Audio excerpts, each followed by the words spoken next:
A wheel is a fairly modern way to steer a boat. Before the 18th century, captains shifted a stick attached directly to the rudder. Today, ship wheels connect to the rudder through a mechanical or hydraulic system. Found mostly in yachts up to 60 meters long, they're a luxurious way to echo the glory days of the sea. This company makes yacht wheels as large as 1.5 meters in diameter.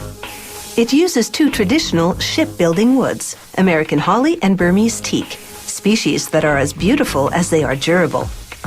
Workers use a table saw to cut both types of wood into long, thin strips that'll become the wheel's rim.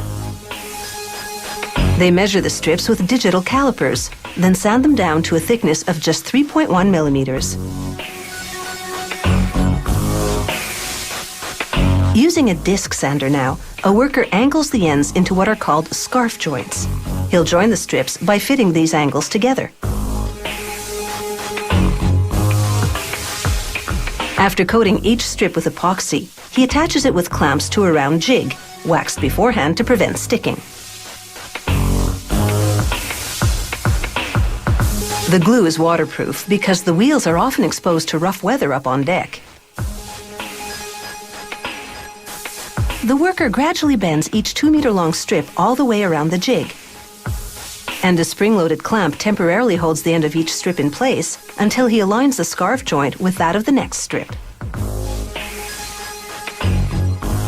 It takes up to 8 hours of non-stop work to lay all the strips.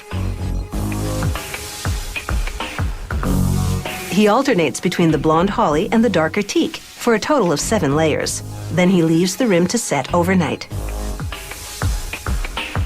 To make each spoke, the wheel has 5 of them, a worker temporarily joins strips of holly and teak with double-sided tape. A computer-guided cutting machine then carves an opening through the middle and shapes the outer edge into a triangular shape. This reduces the spoke's weight and helps it fit to the rim later on. Next, he removes the tape and glues the wood strips together, along with others made of carbon fiber. They strengthen the spoke while keeping it lightweight.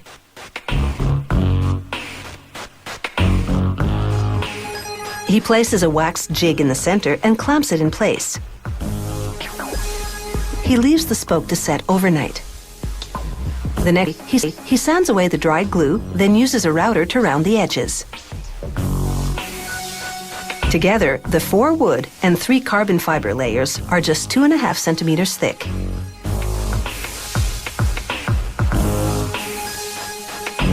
He traces a template on a stack of 14 pre-glued curved strips of holly and teak. He follows his trace lines with a bandsaw, cutting out what's called a fairing. This component will join each spoke to the rim.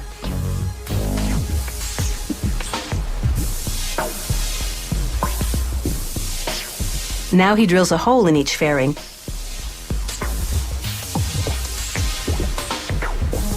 and inserts a temporary dowel to position a reinforcing strip of carbon fiber at the top.